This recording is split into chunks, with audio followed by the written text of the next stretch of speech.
The army was in complete control. You couldn't get 10 feet out of Jakarta without proper papers and permission from the army.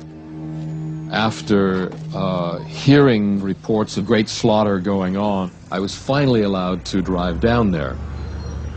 At that time, there were 2 or 3 military trucks filled with civilians, families, men, women, children. And we were told these were communist suspects. This wasn't something I was supposed to see.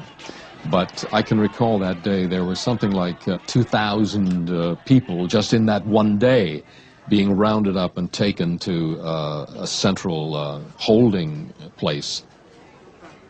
One of the most amazing things was that you had a major, massive communist movement done in with weaponry and power and force that was contributed by the Soviets, which is, there's a tremendous irony in that. And we can't help but take a certain satisfaction in that.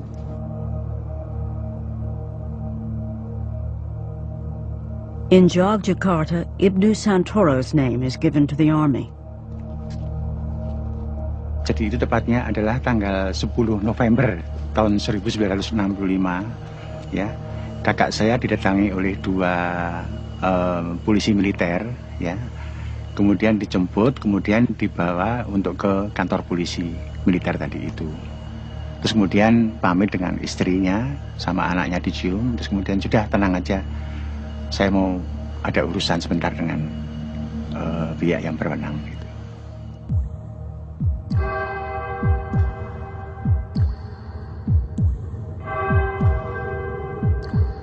Ibnu Santoro is taken to this interrogation center, only a few hundred meters from his house.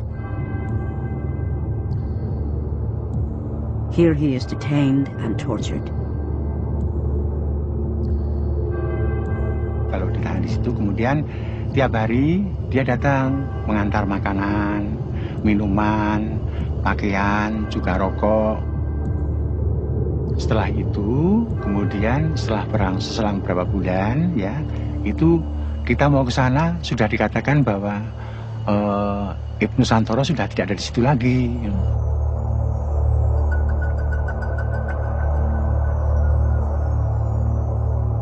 Ibnu is taken on a 4-hour drive with 22 others. One of Ibnu's fellow prisoners on the truck manages to write a list of everyone's names on the journey that day. He persuades one of the soldiers to draw a map of their final destination, which makes it back to relatives.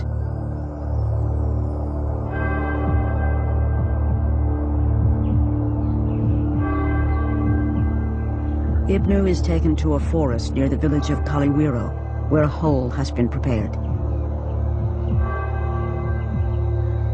Here he is shot in the back of the head.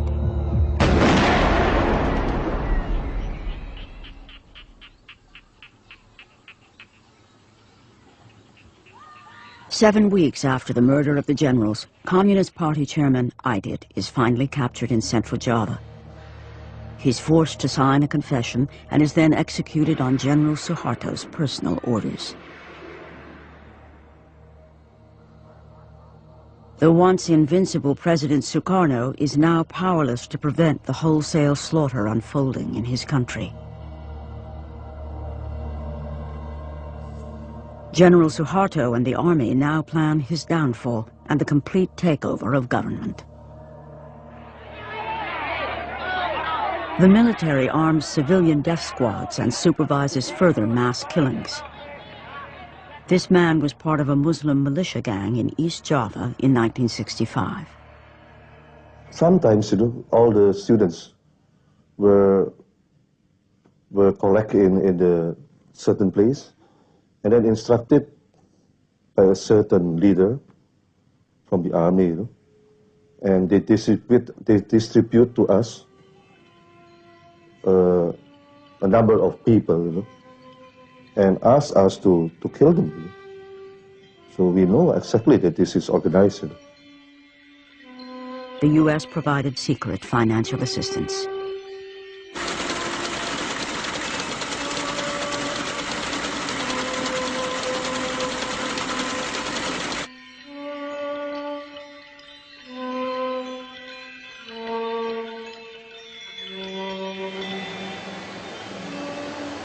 I saw many broken bodies and many pieces, torsos, legs, arms, floating in the canals. And this went on day after day, night after night. Hundreds of them.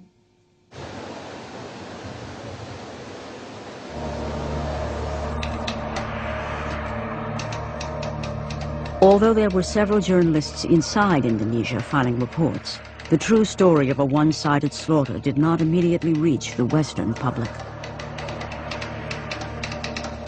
I reported many interviews of catastrophic occurrences, but a lot of them didn't see the light of day in newspapers. I wrote a daily file for Time magazine, and I also sent reports to the BBC and to NBC News. Most of my material was going through other journalists who were staff people in Singapore, and they would edit my stories, discard my stories, because they didn't believe them. It's incredible that they could second guess and kill my stories that I was gathering on the spot. In the mid-1960s, at the height of the Cold War in Southeast Asia, stories that might engender sympathy for communists were not welcome. In this context, most newspapers and broadcasters reported the Army's death squads as engaged in a civil war. There really was no sense that there was a centrally organized slaughter of alleged communists. It was being presented from all directions as a sort of running battle going on between, you know, organized communism and an organized army. It was a cleaning up operation. It was not a slaughter. The word slaughter didn't pass anyone's lips at that time. The scale of it was not understood.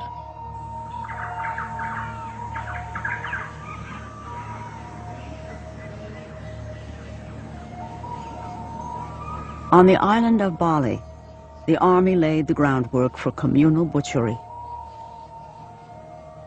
Propaganda teams toured the countryside, spreading stories of PKI plans for women to seduce and castrate soldiers to obtain weapons.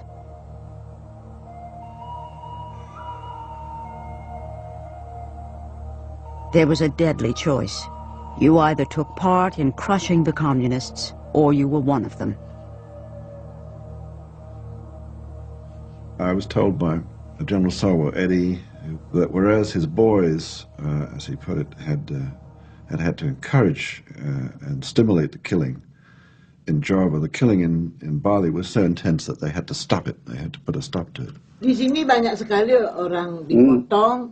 Saya sendiri, saya nggak tahu, saya nggak sengaja bicara. Ketemu saya orang dipotong, saya begini. Nih kenapa anaknya saya salah, saya menangis, saya sama anak saya, baru saya nangis, kenapa nangis, nanti dipotong, tetangga saya digalaki, kenapa nangis orang dipotong, ketagihan potong, ya boleh saya potong.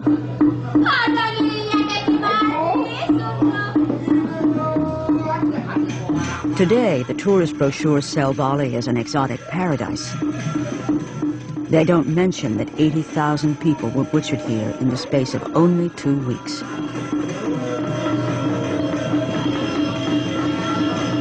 From the West point of view, the bloodbath had begun as an opportunity to see an end to Sukarno and the communists.